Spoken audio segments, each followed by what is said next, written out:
So as I was saying, um, power back in St. Petersburg, or now Petrograd, is divided between this radical union of forces, this Soviet, this council, Petrograd Soviet, and the the the constitutional constructed Duma.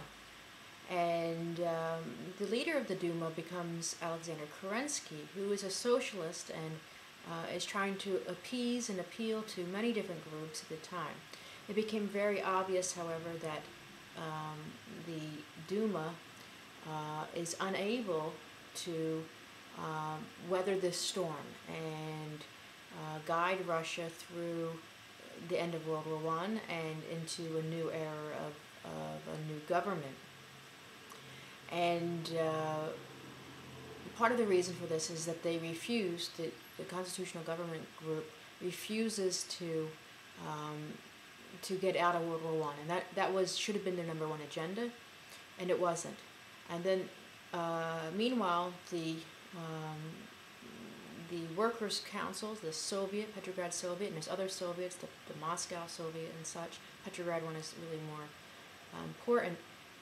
Is demanding change now. And there's different varieties of how that change is going to come about. The most popular group is called the SRs, the Social Revolutionaries, and this was a populist socialist group that had started in the 19th century. That part of their path to power was through assassinations, and they have agrarian reform on their agenda more than anything else. It's the peasant nation, and they speak to a lot of the peasants. And the SRs have a great influence of what's going on, although they will be marginalized later on.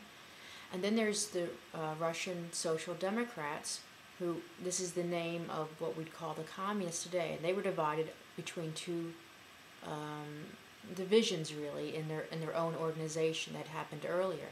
There was a group called the Mensheviks, and there was a group called the Bolsheviks. And Bolshevik means majority, and Menshevik means minority. And this was an unfortunate name for the Mensheviks because they probably were the majority instead of the other way around. The Mensheviks called for a path in which the communists, or these scientific socialist believers, Marxist believers, would work slowly with the parliamentary system, guiding Russia through the stage of a liberal democracy, and then slowly gaining power through that. So they were advocating a path in which you worked with these various groups as in a coalition-style government. The Bolsheviks, under Vladimir Lenin, was calling for an immediate change, an overthrowing of this liberal democracy, and an imposition of a communist-styled system, a Marxist system. And Lenin, who was a theorist, will eventually kind of create his own version of Marxism, and sometimes you'll see this as Marxist-Leninism or Leninism or something similar to this. When the revolution broke out in February of 1917, Lenin wasn't there. Lenin had been in exile in Switzerland for many years, writing various tracts with other radical groups and cafes and such in Switzerland. Interestingly enough, the Germans will give him safe passage during the war to get back to Russia in February. Why would they do such a thing? Because if you're the German government, a little bit more chaos in Russia is to your advantage if you want to win this war.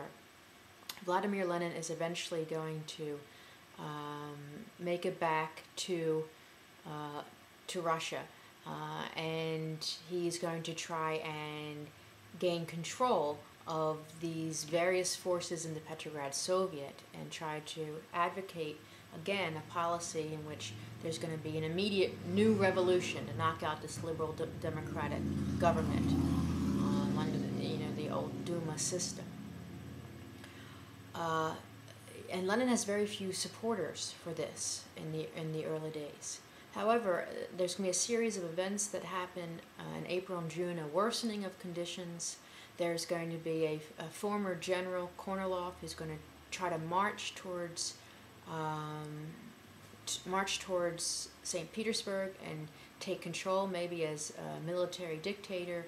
Kerensky is seen as possibly asking for some help in this way, that he's lost control of what's happening in the city. And slowly, Lenin's voice for making some kind of quick operation is going to become more appealing to some people. Lenin is, with the help of some others, in October of 1917, with various soldier groups, the Petrograd garrison. He's going to win over the leadership of the soldiers that were supposedly going to defend the Duma, and he convinces those leaders to join him in overthrowing this liberal government. What happens is this government was housed in the Winter Palace, and they organize in October, or you want to call it November because of this change in the Russian versus Western calendar. We can say November 6th. They take a shot from the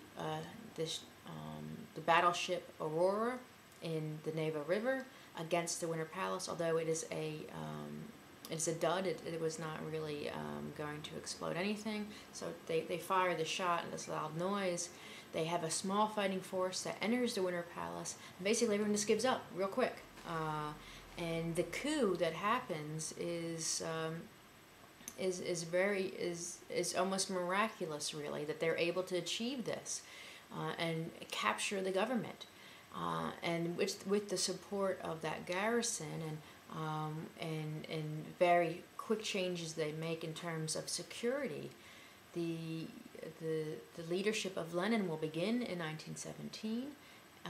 This November, October time period. Sometimes it's called the October Revolution. That's why I keep on mentioning it. And it will last. The communist regime will last in Russia until 1991.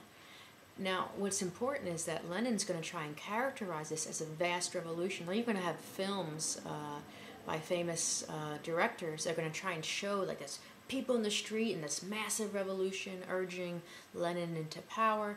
That's not the case. It was a coup. And this is kind of curious, too, because a communist revolution was supposed to happen where workers rebelled, took over the factories, and led a communist revolution. Well, that didn't happen. It was a small group of armed soldiers who took over. It was a military coup. So you're going to see that Russia is going to try and play with history over and over again because they want to fit the pattern.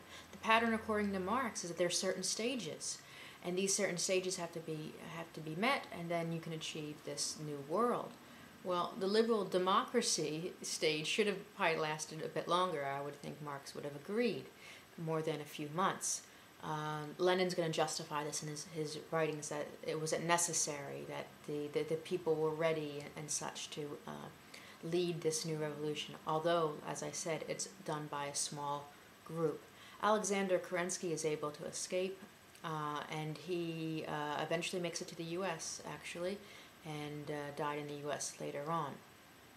Lenin's going to take power. His first order of business, and I think this is a key point, his first order of business that he chooses to make to start this new government is to create a secret police.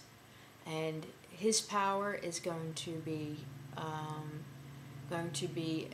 have a foundation in fear. And the secret police group that he forms is something at that time period called the Cheka. It replaced the old Tsar's secret police, which was called the Okhrana. The Cheka will later be turned into other names. You'll hear it as the OGPU, the GPU. You might know the term KGB. That was more popular. That was the name of the popular term for them in the 1960s and 70s and whatever. It was the FSB for a while, and now it's back to the KGB under Putin, as a matter of fact. But this secret police is going to instill fear very quickly in the enemies of the communist government. But it shows that his power is based on this, and it's not a power based on the will of the people. It's a power based on submission due to a gun, and we'll discuss that a little bit further.